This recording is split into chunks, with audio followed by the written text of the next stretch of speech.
अधिकाऱ्यांकडे निधी येत नाही आता डायरेक्ट सँक्शन कोण करतं? सँक्शन कोण करतं?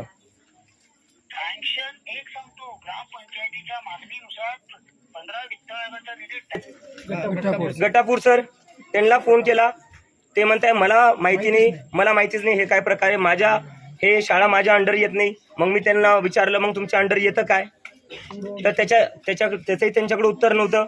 मग मी म्हणलं एक काम करा, तुम्ही शनिवारी गावात येऊन भेटा. तर म्हणता मी शनिवारी नाही येऊ शकत, पुण्यात जाऊ शकतो, पुण्यात चाललोय मी, मला वेळ नाहीये. तर सर तुम्ही म्हणताय की पंचायतीकडे फंड येतो आणि जेव्हा डेप्युटी सीईओला कॉल करतो आम्ही तेव्हा डेप्युटी सीईओ म्हणतात पंचायतचे की आम्हाला माहितीच नाही, माझं काम काय, माझ्या अंडर शाळा येतच नाही. तर मी काय म्हणतो सर, माझी एक रिक्वेस्ट आहे, अधिकाऱ्यांनी ना असं गोल गोल फिरू नये टेक्निकॅलिटीज मध्ये. ठीक आहे सर, शाळा नीट कशी होईल सर. सर सोपा मुद्दा आहे सर, सोपा मुद्दा आहे. सर ऐकून घ्या, सर ऐकून घ्या, शाळा नीट कशी होईल ते सांगा. ठीक आहे, उद्या बीओना पाठवतो मी. हा ग्रामपंचायत अधिकारी पण तिथे असतील, हा चेक करतील, एस्टिमेट काय करायचं